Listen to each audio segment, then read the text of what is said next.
What if an appliance emergency didn't have to be?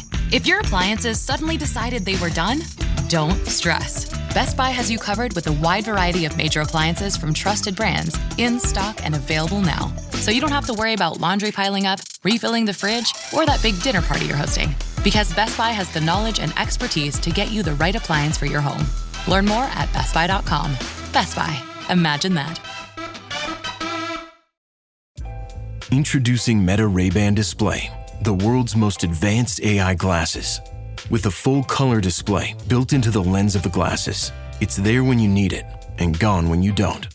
Send and receive messages, translate or caption live conversations, collaborate with Meta AI, and more.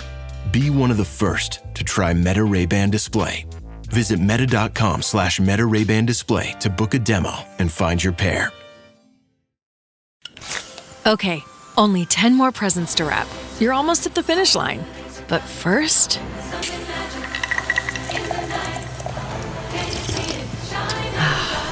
there, the last one.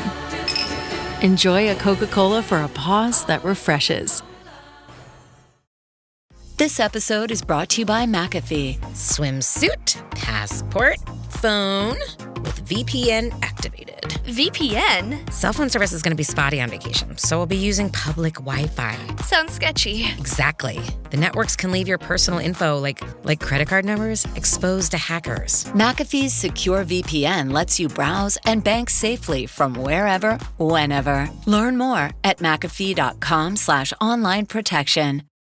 Welcome in, everybody. This is the Falcons podcast. This is the Gut Reaction. My name is Scott Kennedy. You probably know that if you're on here by now. Crazy game for the Atlanta Falcons beating the Tampa Bay Buccaneers 29-28. Normally I like to go live within 2-3 minutes of the final whistle, but I had to change my graphic. I had to change the intro to my article, some of the stats, because the Falcons found a way. They found a way. How many times have we heard that? They found a way. So it turns out the key to finding a way is to just make a zillion mistakes and win anyway. How many times have we said this year? How many times have we said this year the Falcons have found a way to lose a game that they should have won? I put it in writing. They've perfected the art of dominating most statistical categories, yet still losing the game. I'm not sure this is a game that they should have won. That's okay. They should have beat the Buccaneers in week 1, so they're even. 19 penalties. How many of you watching Darnell Mooney, Darnell Mooney, we'll get to him. Let's stay positive for a little bit. Fumble that ball inside the 10, just went, okay, there it is. There's the Falcons I know. It's Darnell Mooney and 15 Buccaneers around the ball, and somehow they all dive in and it squooches out of there. And I think it was Ryan Newsel may have come in, one of the big offensive linemen. There's 64, 67, 63. So I think it was Newsel that came in and got it. How did he get that ball? And then Kirk Cousins gets sacked at the end. I'm like, oh, okay, here it is now. Here's the Falcons we know. And he gets the ball back. I mean, that doesn't happen. That doesn't happen to this team. That happens to everybody else. So, and John, one of our dear members says, Ryan got the ball. Thank you for being a member, John. I certainly appreciate it. This was one of my takeaways I actually took out of there, and I probably could have left it in there. In 3 games against the Buccaneers, and thank you for the super chat and being a member. You rock. Kirk Cousins against the Buccaneers has almost 1,200 yards, 11 touchdowns, and 1 interception. So last year, I looked it up because, like I said, it was one of my takeaways, because last year I had 8 touchdowns and 1 interception last year, and almost 800 yards. I think it was just shy of 800 yards. And everybody else in the other 12 games, he only had 10 touchdowns, and I think he had 15 interceptions against everybody else. So if he could play the Buccaneers every week, I'd say bring him back on $50 million, for goodness sakes. For sure. Matt, thank you for being a member, my friend. He says, we got lucky tonight, and I'll take it. Yeah. How much bad luck have the Atlanta Falcons seen? They're due every once in a while. The broken clock? They're due to get it every once in a while to get a game like this where the ball bounces your way, because it doesn't very often. Gary, one of our dear members also, He says, F the Bucks, baby. Legacy game for Pitts. Tag him. I wrote this up, and I probably put it, recency bias is a phrase we want to use in there as I was watching it. How many of you are close enough to my age to remember old Johnny Contract of the mid-'80s, who was a stiff? Now, Kyle Pitts isn't a stiff, but he's been, for his draft position, he's been a disappointment through the most of his career. He goes and has a nice playoff series, and the Pistons offer him a huge contract, and the Hawks matched it. Like, that's kind of how I'm feeling about Kyle Pitts right now. Yeah, Kyle Pitts is going to finish the season strong. He's got what? Almost 300-something yards, probably a little over 300 yards over, the last 3 games. He's going to finish with, he might break 1,000 yards again. And a lot of it's going to be in the back half when the team was already eliminated and pressure's off. It's so tantalizing. It really is. And again, if I'm going to do anything, I'm going to tag him. I do not want to give a multi-year contract to Kyle Pitts. I want to see you do it again. Fool me once. We're in the shame on me phase of this, but God, he's just fun to watch. I mean, he's just gorgeous out there playing the game. And how I put it in motion, how I wrote it up was Kyle Pitts in motion. How many times, if you're up with me at midnight, you've watched this before, more than likely. How many times have we said to hit Kyle Pitts in stride? He damn near knocked two defensive backs out because he's 6'6", 250 pounds, running 4.4, and they're trying to tackle him. Looked like Jamal Dean damn near broke his arm. A little bit later, someone comes in and there's a collision. That guy stays down for a while. It's diabolical watching someone that size moving, and he is not a stop and start athlete. He is a long, striding, smooth runner. He is not burst. He's not twitchy. He's got a 33-inch vertical leap, which is good, but it's not freakazoid, like you see some of these edge rushers with these 40+, 45+ that are 6'6", 250 pounds. He's fast. He's not twitchy. He's not explosive. You've got to get him the ball in motion. And then when he does, he's going to eat up yards like crazy because he's such a long strider and he's covering so much ground. Finally, I said it took the Falcons 4 years and 13 games to figure out how to use him. What a game from Kyle Pitts. I love it. And, I don't know. I'm still leaning towards, if I want him back, I could be talked into. If y'all are like, could talk me into saying tag him. And if he wants to hold on that, fine. Like I've said all year, then you can trade him. Now at least you've got an appreciating asset to trade instead of, a guy coming off 3 back-to-back poor seasons and you're trying to get some $5 million and a 5th-round pick for him. No. Now you could get a pretty decent pick for him if you tag him and decided to trade him. Right now, I think we'll see. We'll see. It's made the discussion a discussion again. That's for sure. But thank you, Gary. Greg Elrod coming in. Good to see you, Greg. He says, win or lose is all I want, just for it to be fun. It's not a lot to ask for. Yeah, and the defense has been, a lot more fun. I told y'all at the beginning of the season, there's going to be more big plays. You might even give up more points, but there will be more plays positively too. And golly, I was a little bit more right on that than I thought I was going to be. This defense is so volatile. Oh man, can they make big plays? But that's what happens when you go high pressure. I'll take 50 sacks and watching and again, Mike Evans is Mike Evans.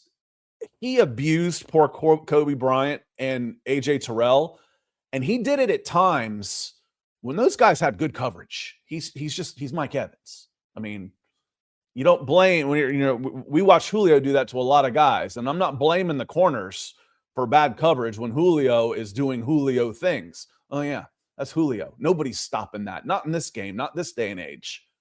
When a good thrown ball against a receiver like this, it's going to be a completion. It was fun tonight. It was frustrating again. You're watching this, and credit to Raheem Morris, credit to the Atlanta Falcons for fighting. because we've seen this script before. 14-13, 10 penalties in the first half. You come out, make a few mistakes, and all of a sudden it's 28-14, and they could just quit. I felt like they quit last week against the Seahawks. They fought. Have we gotten 10 minutes into this and I haven't mentioned Bijan Robinson either? I mean, when we talk about before, we've been asked, I've had people come in, they'll make the comments, they're like, hey, appreciate the content. I'm not watching anymore. I'm like, okay, or why should we even watch? We don't have a first-round draft pick. Why should we even watch? Because there are young players on this team that are fun to watch, and it's fun for me. It's one of the reasons I've done what I've done in this business for a long time. I like watching young players and develop and seeing where they can go with their careers. Bijan Robinson is an absolute joy to watch play football. He's just an absolute joy. And I'll tell you what, when James Pierce is on the field, my eyes are on him every single time. Every single snap, my eyes are on 27. Is 27 on the field? Oh, he is. Okay, I'm watching 27 to see what he does, because the man does special things out there. Sacks 7 and 8. Now, he was slow. You see it happen a lot. Whoever gets out to that first lead gets all the hype. And I think the Schlesinger kid up in Cleveland might be tough to beat for Rookie of the Year. But if he continues, 3 more games? If he can get 3 more, get into that double digit, 10, 11, maybe even throw a 12 sack in there, maybe defensive rookie of the year. Either way, what do we know? And I don't really care. If he gets defensive rookie of the year, that's cool, and I'm enjoying watching that, and I hope he does. Good for him. Good for the Atlanta Falcons. Good for Terry Fontenot. Some justification there. Excuse me. I enjoy watching him play, and I know I'm going to enjoy watching him play. This isn't how he's beating guys isn't fluky. He's not just a one-trick pony. He's beating guys inside, outside. He's beating with power. He's beating with technique. He's beating with speed. He's going to be a lot of fun to watch. Trenton coming in. He says, you like that? Oh, man. Kirk Cousins likes playing the Buccaneers. The Buccaneers should trade for him, put him on the backup just so they don't have to play him again. Make sure that doesn't happen. That was another really good game from Cousins. And frankly, was he perfect? No, of course not. No, nobody's perfect. We're nitpicking at that point. But he was good under pressure too. Well, one of the big differences, one of the big disappointments, and again, I will say it again for the Penix people that will get all mad because people have their favorites and you get mad when you criticize them. Penix was not good when he was pressured. He was not good in the pocket. He was not good when the pocket would come around him and pressure would come to him. Quarterback play as a collective. Did he have people to throw to? What was the route strategy? Why didn't he choose a different play, as far as picking a hot route, et cetera, et cetera? There's a lot going on there. It's not all on him. I'm not saying it is. But Kirk Cousins is better, and he should be, as a 13, 14-year veteran, he should have more poise in the pocket. And he played really well. He played really well, and it was fun to watch. Mike Harvey says, and thanks for the super chat and being a member. Mike says, Raheem may bumble his way to a third year. They can win 7 games, and I don't know if Arthur fires them with 7 wins. They can win 7. You think they're going to beat the Rams? Here's the thing, and we've said this a zillion times. If I'm a good team, I don't want to play the Atlanta Falcons because they're capable of beating a good team. If I'm a bad team, I would love to play the Atlanta Falcons because they make so many mistakes that they're capable of losing to a bad team. We saw the Miami Dolphins playing terribly. We saw an 0-2 Carolina team who had played awful. And if you get up on a team like that, they tuck tail. They had been blown out in their first 2 games. And if you go out and you don't give them any hope, but the longer you let a team like that hang around, the better they're going to get. The more they're going to believe, especially at home. So do we have any faith, not to pee in anybody's Wheaties here? Is Wheaties even still around? But do we have faith that they can make 19 penalties, fumble the ball twice? Special teams did not implode today. And do that 3 games, 4 games in a row, enough to reel off enough wins to win 7. I mean, beat the Rams. I'm not sure they're going to beat the Saints. I'm not sure they're going to beat the Cardinals next week. You know, I feel like every game, I feel like with the Falcons should be I'd give them make them a 2-point underdog, no matter who they're playing, and then see how it goes from there, Mike. I've said at the beginning, and I'll stay by this. 8 was my over-under line. 9 and 8, I think Raheem's safe. That has flown the coop. Not going to happen. 8 and 9, I'm not sure. 7 and 10, I think they've got problems. And there's a lot of discussion that the decision's already been made. That's starting to make its way around circles that this group, you know, they're coaching free and clear. You know, what do we got to lose? Why not go for 2 when it's 28-20? What do we have to lose? I'm about to get an 8-figure payoff. Why not? So we will see. And Master Roshi says, I'm ready to go. I'm ready for him to go anyway. Said, I just came to say fire Raheem. Sucks to be a Buck. I think he's, you know, again, we're happy for him. I mean, I really want Raheem Morris to succeed. I mean, with Arthur Smith, by his second year, I'm like, dude, you're being a jerk to a bunch of nice people. I mean, this is one of the nicest, most gracious media rooms you're ever going to be in, and you're being a jerk to him. Raheem is a good person. We want him to succeed. I mean, we want Arthur Smith to succeed, but the difference is when Arthur Smith's not succeeding, Adobe Acrobat Studio, so brand new. Show me all the things PDFs can do. Do your work with ease and speed. PDF Spaces is all you need. Do hours of research in an instant with key insights from an AI assistant. Pick a template with a click. Now your prezzo looks super slick. Close that deal? Yeah, you won. Do that, doing that, did that, done. Now you can do that with Acrobat. Now you can do that with the all-new Acrobat. It's time to do your best work with the all-new Adobe Acrobat Studio. Everyone wants the Emirates NBA Cup. And things are heating up. 30 teams started. Bang! But only 8 have advanced to the single elimination knockout rounds. To survive, they'll have to be hungry, relentless, ruthless. Are you kidding me? They all want the cup, but only one team can claim it. Who will capture the cup? Emirates NBA Cup semifinals, Saturday on Prime. I want him gone. Raheem he's different. You feel a little bit bad for him. I want him to be successful more. Hard to explain at midnight. It's way past my bedtime.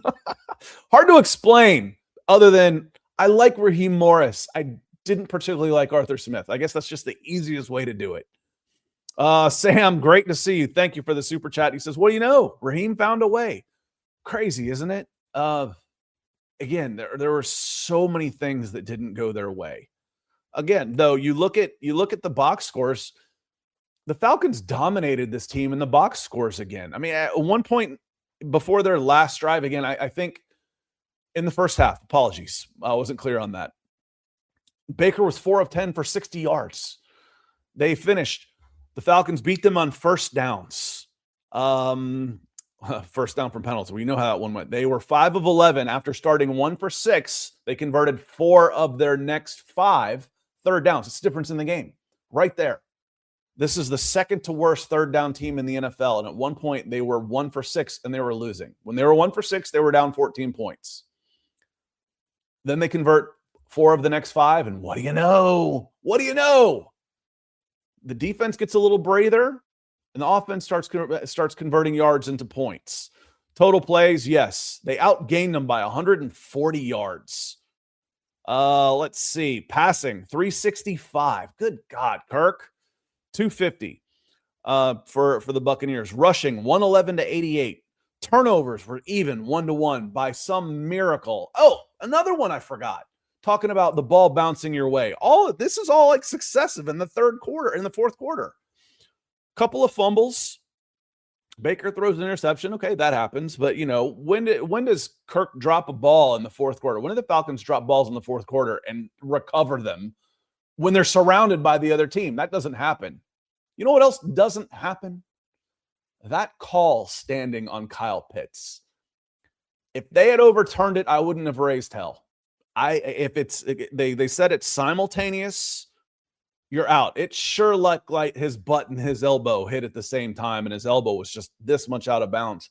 But that said, I've said a zillion times, it should take 30 seconds. Put a 30-second clock on it. Replay is to overturn the egregious, not to re-referee the game. That's why they've reminded you every single replay for 25 years. Now, remember, this has got to be clear and obvious for them to overturn the call. It's a really tough call. It's got to be clear and obvious. Well, then it's not a really tough call. If it's not clear and obvious, which should take 30 seconds to do, then stay with the call on the field and let's play ball. Otherwise, change the ruling. If you want to re-referee the game and get out a slide rule and a protractor, then let's change the clear and obvious thing. That one was close. It was really close. I think it was a break. I think it was a break for the Falcons. Another one that went their way, and that just doesn't happen. Curtis, again, thank you for being a member. Curtis says, who else held their breath when Zane, I've got my Z's confused here. Let me slow down. I'm all fired up too, y'all. Who else held their breath on that kick? I was starting to rewrite everything, and hopefully my takeaways article that is live on SI right now, I didn't have any lingering copy in there. That's a huge mistake because I had to erase some of the stuff that happened. Zach Robinson finally got smart and found out how to use and stick with the playmakers. Don't agree being in shotgun on 3rd and short. Smack my head. Yeah, and I feel like when he has success, I feel like he gets away from the run a little bit too much. You know, you see the 3rd down, and again, I'll be absolutely stunned if Zach Robinson is an Atlanta Falcon coach next year. Stunned. Less surprised if Raheem Morris is back. I will be stunned if Zach Robinson is back. But let's give credit where credit is due. And there's some times there, Curtis, there's a screenplay on pressure where it looks like it's just going to get blown up and be a loss and punt. And it's to Bijan. Bijan Robinson can make a really bad play call look good. He is so good. What do you have tonight? 200 yards? By the time it was all said and done, 200 yards for scrimmage. It was close. I think he was about like 85 and 85 for 170. So it was 82 receiving, 93. So what's that? 175 and a touchdown. Eight receptions. And again, it wasn't just Kyle Pitts, 11 receptions for 166. It was on 12 targets. So you throw the ball to Pitts and it was a completion. So the two guys, the 2 first-round draft picks, number 4 overall and number 8 overall, showed up well. And Sills, speaking of mental toughness, that's why I thought this still was Sills. You know, Sills had that bad drop, and you're like, here we go. This is why he doesn't need to be the wide receiver number 1 out there, for God's sakes. You know, that's why he's been a practice squad player the whole time. By God, he came back and made some big catches. Good for him. I'm happy for David Sills, too. Really happy for David Sills. Rio coming in says, they really found a way tonight. Good game, Kyle Pitts. Wow. Yeah, they did find a way tonight. And because this was a game that they would have lost. Again, they dominated in a lot of aspects out there. They broke the previous, the graphic they put up was at 18 penalties. This is the most since 2019 in Cleveland Browns. I'm like, oh God, if you're in a graphic with the Cleveland Browns, it ain't good. It's not good. Well, they beat it. So I don't even know what 19 penalties is the most since now. Probably another 5-10 years, the most penalties in 10 years. And there's been a few of those. There's been a few of those this year that have been some negative bads. What was the first one? The first one was a franchise record rushing against. Colts, 323 yards, never been done. Bryce Young set a franchise record for passing yards against the Atlanta Falcons. There's another one. And then another franchise record in penalties. There's this team is so close by still doing some epically bad things that are fairly correctable. So, we look at it and I think, are we just crazy? Are we all just insane? With Lucy holding the ball, I had to erase it. This was going to be their 5th 10-loss season in 6 years. I had to erase that because they're 5-9 now. I had to erase it. But we feel like they're always so close. They're always right there. Now, I didn't feel like that in 2021 and 2022, but in 2023, they were close. 2024, they were close. And this year, they're a few plays away from being 9-5 instead of 5-9, like a half dozen plays. So maybe it can turn around quickly next year with some competent special teams. And then a couple of key acquisitions at receiver and corner would help a long way and find a way. And Javier Zepeda says, thank you for the super, my friend. He says, Pitts played like he wants $12 million from the Chiefs. Yeah, and depending on how the hype train gets, tag him. I think the tag is going to be 15.9. It's 15.88 for a tight end is what the tag's going to be. A top 10 tight end is in the 12 to 13 million range. Okay, well, Kyle Pitts is definitely there, so a tag makes sense. I could be talked into a tag for Kyle Pitts. I could be talked into it. Recency bias. Scott, you said all these things. I know. But it's just so, what we call guys with that much talent that just can't put it together on a consistent basis? You know what the phrase for those guys are? Coach killers. Coach killers. How do you get rid of Kyle Pitts? My God, did you see him out there? It's beautiful. Yeah, I've watched the other 9 games to start the season too. Jacob coming in with a super. So it seemed Kobe was getting better as the game went on. I kind of got the opposite feeling on that. I mean, again, he got picked on and then the confidence issues. And then, you get a face mask penalty. It just snowballs. Then the other team gets some confidence and they know. And then you get the Buccaneers' weapons are really good. And then you get them making plays out of their minds because they're gaining confidence too. Kobe had a tough game. And cornerback is a must get. You got an undrafted free agent rookie who hasn't played hardly at all this year, lined up against Mike Evans. Come on. AJ didn't have much better luck out there than he did. AJ had a tough game too. AJ's a good cornerback. I know he's got his detractors out there too, but AJ's a good cornerback in this league.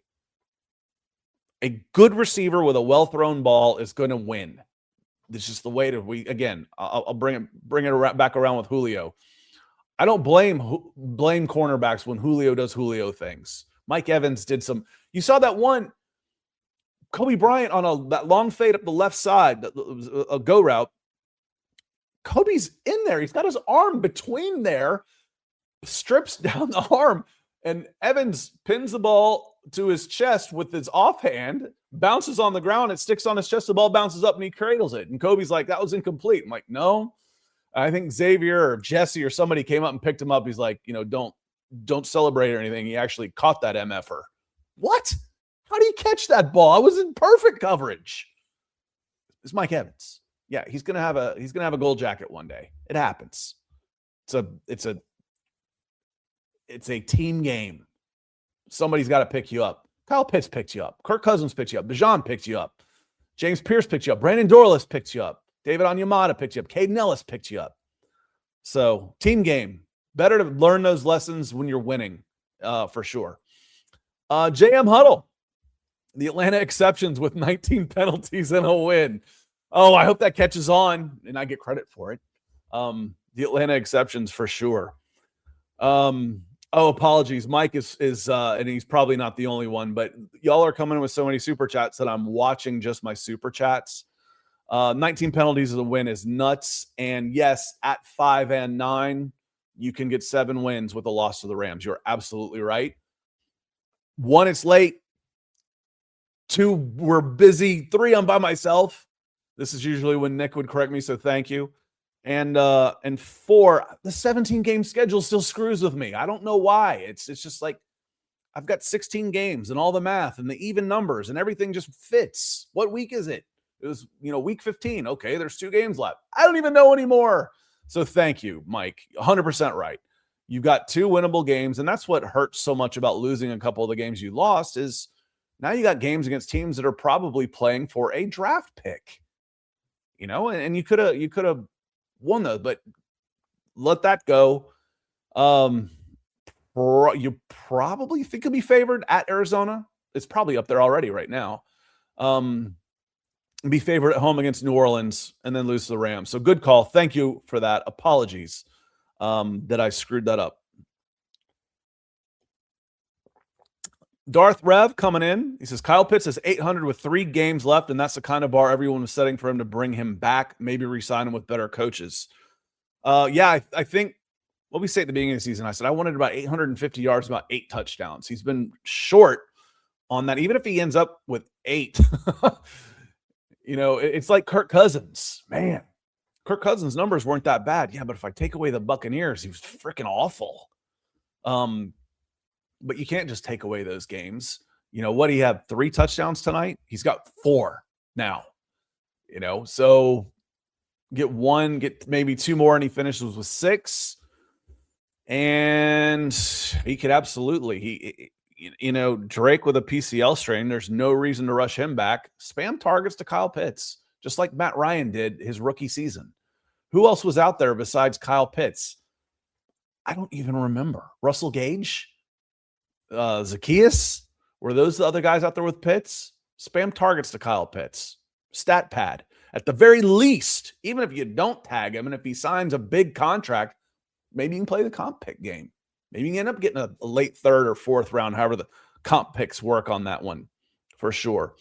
Gary says, JPJ is greater than the Rams first. Thanks for the content, brother. Thank you for being a member and the support. Again, you're going to have a rookie with 10 sacks, possible defensive rookie of the year. That's where the top 10 pick, isn't it? Now, you didn't want to be drafting in the top 10 when you made the pick, and I'm sure our buddy Seth Walder at ESPN will say what a bad deal it was to trade number 26 for number 8. Yeah, but that's in hindsight. And again, they never, ever, ever talked about, well, what happens if James Pierce Jr. hits? They never said that. Well, what if it ends up a top 8 pick? What if he does? What if James Pierce ends up Lawrence Taylor? What if? Y'all want to play the what if? What if he ends up defensive rookie of the year with 10 sacks? How about them apples? We want to play what if. Well, we're not playing what if anymore. We're playing he's doing it. He's got 8. And he had the lead already with 6. Jalen didn't get 1, so he's going to have the lead by 3 going into this weekend. Yes, it was a worthwhile pick, even if it ends up top 5. It was he's worthy of a top 5 pick. You wanted to try and trade him at the end of the season, you probably get 2 first-round picks for him. Brandon J. Loco Fitz. Good to see you, Brandon. He says, as soon as Zane fixed the hair, I knew it was good. Oh, yeah, I forgot about that. I didn't watch it. I didn't watch the warm-up. I watched the kick. I didn't watch him go in, and I know he's got it's almost like Tourette's. It's OCD, but it's like a Tourette's where he's got those nervous twitches. It's crazy. There's an offensive lineman I scouted. May he rest in peace. He passed away a couple of years ago, but he would twitch like crazy. I'd be doing an interview with him, and he just twitch. And I asked him, I said, do you have a mild form of Tourette's? He's like, what? What are you talking about? I'm like, dude, I think it's absolutely astounding that you can get set as an offensive lineman and be completely still when you're, twitching your pads and you've got these nervous tics. To be a kicker, to be able to do that, to get those nervous tics under control and have that focus, the insane focus it takes to be an NFL kicker when you've got this going on at the same time. Good for him. Another one. And yes, when I'm going through my list of all the things that okay, this is it. That when the Falcons were going to lose this game, from Darnell Mooney's fumble, from the Kyle Pitts, his butt was, his elbow's out of bounds. Kirk Cousins get. One of them was looking at that craptastic field of theirs, thinking Zane's going to have to get out his, loft wedge to kick this thing out of the muck. That was another one I was thinking, and they overcame that too. Good for him. My good buddy Chad, he says, "Go Falcons." When y'all hear me say Mile High Huddle, when I did Broncos for Breakfast with Nick, I do it with this guy. I do it with Chad over here. And he's coming in to support the show, support the channel, support the Falcons. He's never paid much attention to the Falcons. Who has outside of Atlanta? But he texts me a couple of times like, dude, what happened? What's going on with the Falcons? And all I can ever think of is that James Franco meme where he's got the noose around his neck and a big smile on his face saying, "First time." That's all I can think of. I'm like, hey, you've never paid attention to the Falcons before, have you? Thank you, Chad. Good to see you. Hope you are having a good night. He's out mountain time zone, so he's not quite as late, but it's still getting late out there too. Rio coming in again. Shout out to the offensive line tonight. If you protect Kirk Cousins, he will destroy you. Also, Sills is somehow better than Mooney right now. Mooney is awful. Darnell Mooney is awful. His effort, his body language, his everything about him, his production is awful. He had a block. Good for him. He was blocking. He had a block on Bijan's touchdown. I don't remember if it was the one that made it 28-20 or if it was the one that made it 28-26. It had to have been the one that made it 28-20 because it was Kyle Pitts that made him go ahead, right? I'm getting confused. All I remember is he's blocking in the end zone. As soon as Pitts goes in, Mooney was like, ugh, okay, I did my job. Dude, celebrate. Watching him come in and out of the huddle. He's got his ear in, it's like he's looking off in the stars like, oh, hi, Mom. Hi. It's just, yeah, Mooney doesn't need to be out there. He offers, it's not that he just offers nothing. I think he's a net negative, Rio. I think he is a net negative. Greg coming back in, he says the red helmets matter. Oh, speaking of gorgeous, how I get annoyed that the Falcons social team hypes up those so much. That said, one of the FanDuel guys or whatnot, Myles Garrett retweeted it. One of the local media guys. He's a sports betting guy. I don't remember his name. Put out there on X, and Myles Garrett retweeted, got 300,000 views. So that the Falcons are one of 5 or 6 teams that have put in for new uniforms in 2026. This episode is brought to you by Netflix. So Netflix is basically Santa this year.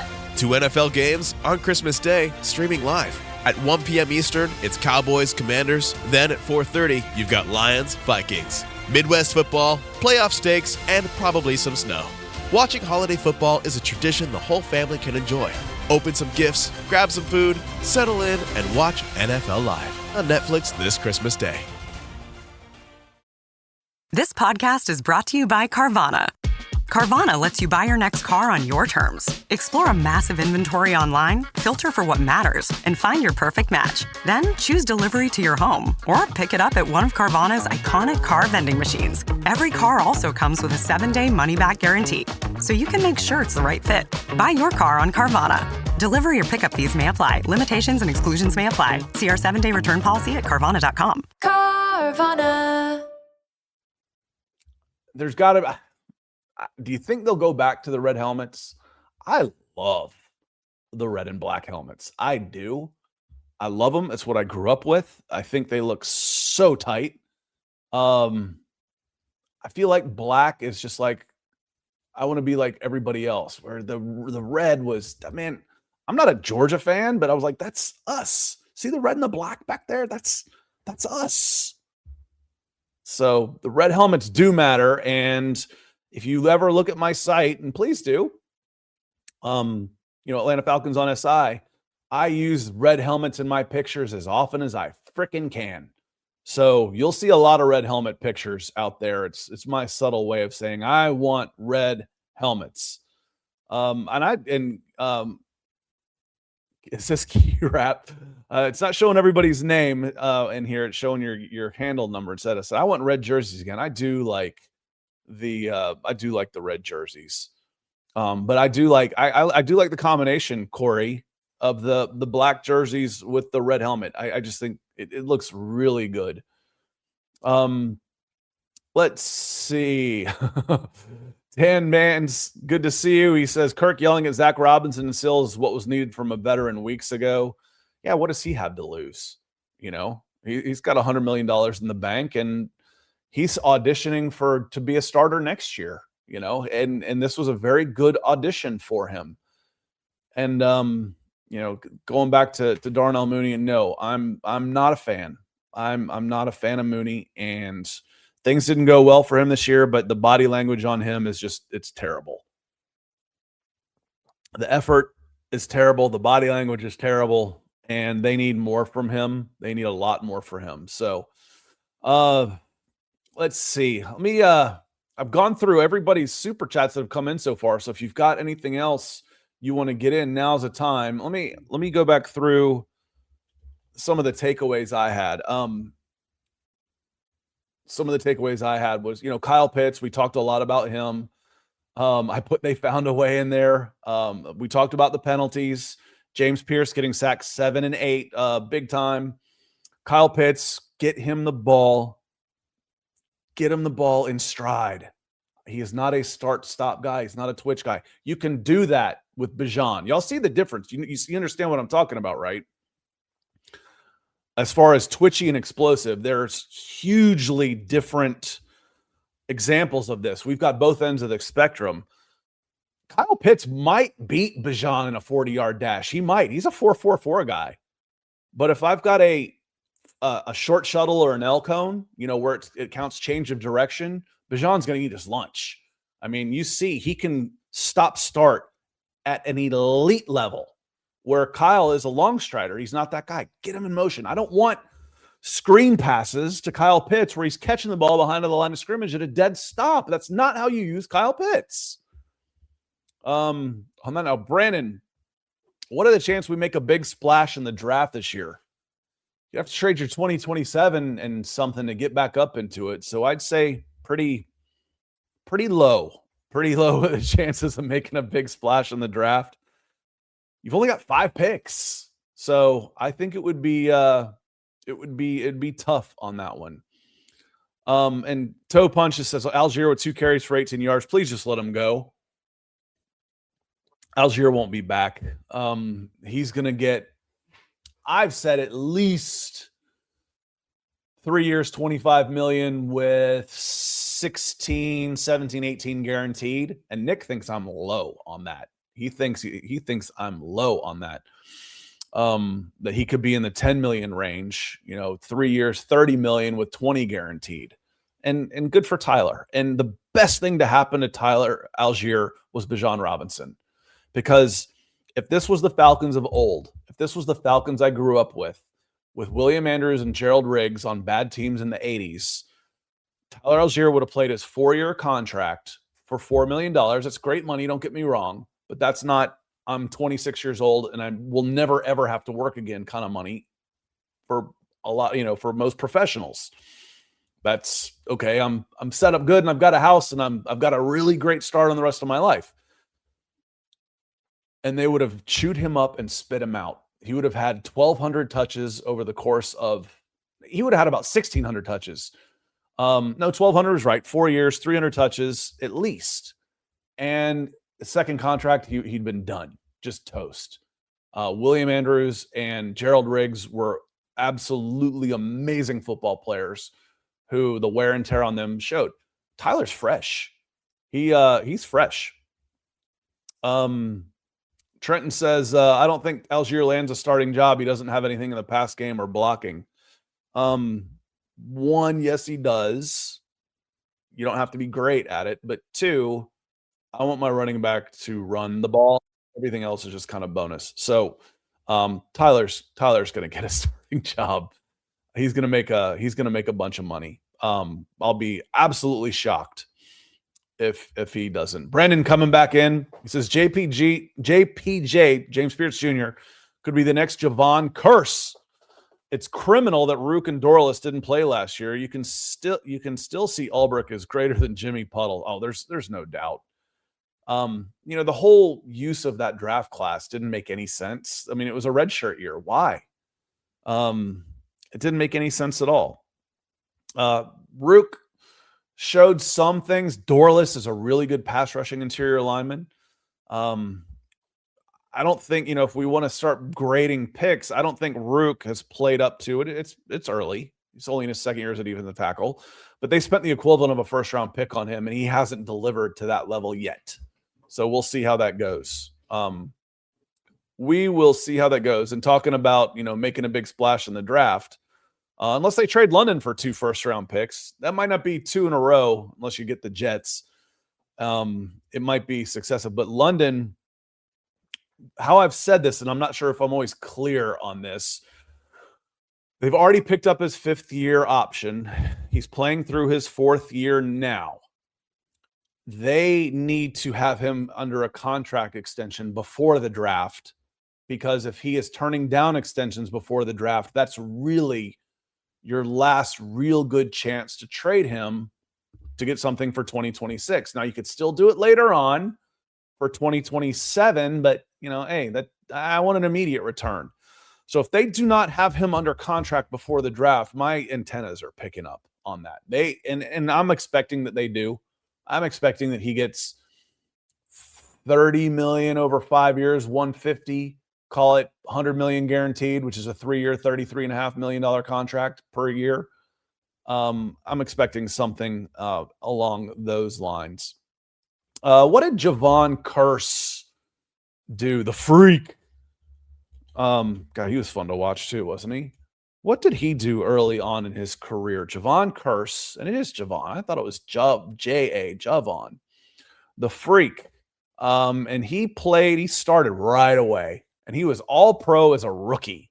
First team all-pro, defensive rookie of the year, Pro Bowl. He finished runner-up for defensive player of the year in the NFL as a rookie in 1999. Wow. He had 58 tackles, 14 and a half sacks. Remember what I said about starting fast, though, and the first impression you make?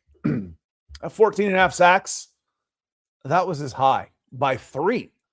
So did he end up making the Hall of Fame? Weighted career doesn't say Hall of Fame on here. He went 14 and a half to 11 and a half to 10, and then injuries took their toll. 2, and then 9.5 in year 5 with Tennessee. He had 9.5 sacks, and then the last 6 years of his career, he never had more than 7.5. So he went from the freak, and then one of the best rookie years in history, it has to be, to the back half of his career to being okay, to being okay on that. Yeah, all right. Appreciate you coming in. Thank you for being a member. And Michael, we set the penalty record and a win. You set it a win. That's a lot better than the rushing record, in against the Colts in an overtime loss, and giving up a franchise record to Bryce Young in passing. That's for sure. So, but yeah, Javon's first year was pretty special. That's for sure. I don't know what he was screaming after the game, but as far as what was Reem screaming after the game, I'm sure he had some words for the officials. I mean, 19 penalties, and hell, how many were declined? They probably threw 25 flags. They threw 2 flags on a couple of plays. You can only call 1. Just crazy. So, curious to see how the league values Algier. Yeah, we'll see. I think, like I said, I think he ends up. My guesstimation on him was 3 years, $25 million with 17 guaranteed is where I think it's going to be. And and a lot of people think he could be the next Michael Turner. Who backed up, one of the all-time greats and was an all-pro running back in his own right. He wasn't one of the all-time greats. So you're not looking at him going, oh man, how come he didn't play more? He was so good. Well, the LT was, the second LT. LT to me is always we know who LT is when you're my age. That's Lawrence Taylor. So on that note, guys, unless you got any burning topics or desires, I'm about to call it a night. So I'm gonna give my shout outs here to my members and my super chatters. Then I'll check one more time on the chat, and then I'm gonna call it a night. So Gary got us started tonight. Air coming in. Matt Service, thank you. Greg a couple of times. Trenton a couple of times. Mike a couple of times. Master Roshi, thank you. Sammy, great to see you. Curtis, awesome to see you as well. Rio, a couple of times as well. Javier was one of the first in. Thank you, Javier. Jacob, thank you so much. JM Huddle with the Atlanta exceptions. I love it. Let's turn that into a thing. Who else has given up 19 penalties and won a game? It has to be the exception. Usually the exceptions are the negative. Like, oh, yeah, every team that has had 4 touchdowns and no turnovers and has 10 sacks, they're 44-0, except the Atlanta Falcons on this one. Mike, thanks for coming in. Appreciate the comment and the correction while we're going live here on the schedule. Darth Rev, Gary again, Brandon a few times, my buddy Chad Jensen. If you're a punk rock fan, check out his band, Bridge the Gap. They've got they're big on social on YouTube and Instagram. Check out Bridge the Gap if you're a punk rock fan. He's rocking. I'm so jealous. He's awesome. Rio again, Greg again, talking about red helmets, and Curtis again. As far as, and this was one of my final takeaways, Curtis, and it's going to be my final takeaway tonight.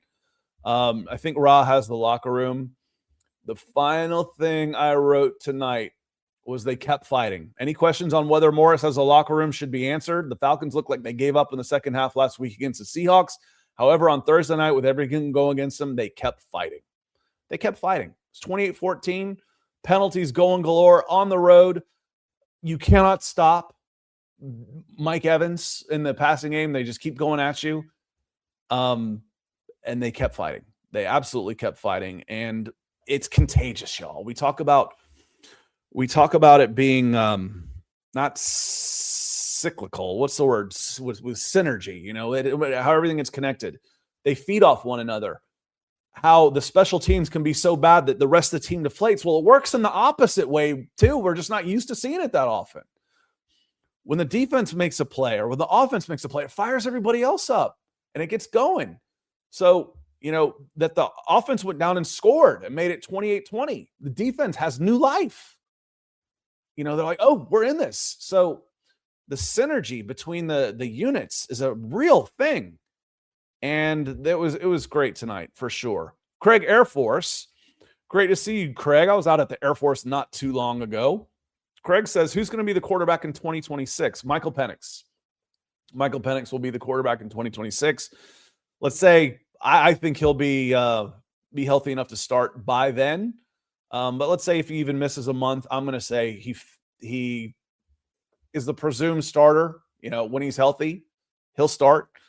I think they will need to get at least 2 more quarterbacks. Maybe they want to keep Easton sick. Maybe they want to see what they can get from Kyle Trask. I don't know. But I would be in the market for a $10 to $15 million backup. But Michael Penix will be your quarterback. They don't have, first off, $50 million free agent quarterbacks don't come available that often. And if they do, there's some red flags around them. Falcons were one of the exceptions, but there were some red flags around Kirk Cousins coming off of an injury. And they don't have a first-round pick. So they're not going to have a high-dollar, high-pick guy that has either a price tag or an investment that comes into the roster in 2026 who has been invested in so heavily or that he's a presumed starter the way Cousins was 2 years ago. So Michael Penix will get the chance to be the franchise quarterback in 2026. Whether he is or not, we'll find out. We'll find out in 2026. But thank you, Craig Air Force. Michael Penix is your quarterback of this team in 2026. I'll be unless the injuries are so bad that he can't come back because he's had so many of them. But typically, it's a new knee. It's the first ACL on this knee. So get those going and, think of it like Tommy John, maybe. Guys come back from pitching, they come back stronger with Tommy John. So 3 knee injuries are scary. What I will say is that 1 knee injury does not tank a career, and 1 knee injury you can come back from in 1 year. Let's see if he comes back. But right now, I think Michael Penix is your quarterback. But for the rest of this season, Kirk Cousins is your quarterback. Kyle Pitts is starting to put up numbers that is making people go, oh, yeah, that's why they drafted him that high 5 years ago. And let's enjoy it. Let's enjoy watching Bijan Robinson chase the scrimmage record for the season, leading the yards from scrimmage in the NFL, because he's got a pretty damn good chance at it. Let's enjoy watching James Pierce Jr. stat pad and see if he can get double digits at sacks, see what kind of national recognition he can get, see if he can win Defensive Rookie of the Year. That'll be fun. Got 3 weeks left, y'all. Got a long weekend, so it's a little mini bye week. The Falcons are off this weekend, and they will be going to Arizona next week. We will be off until Monday. We'll climb back in on Monday. Unless you're a member, then I'll probably have something to say to you on the with some members only videos that I throw up there during the week. So if you haven't become a member, try it. Give it a shot. You can always cancel, but give it a shot. See if it's worth your while. Haven't had too many cancellations, and appreciate all of my members. Like Curtis. Curtis is a member. Gary's a member. You get the bird in the chat. You get the customized little Falcons logo next to your name when you are a member. So I'm going to get out of here. I hope y'all had a good night. I know you had a good night. I hope you enjoyed your time with me tonight. Have a good rest of your night. Hopefully you can get some sleep after the adrenaline rush. Otherwise, I will see y'all in the comments. I will see y'all on Monday. Y'all have a great weekend, everybody. Thanks for being here, y'all.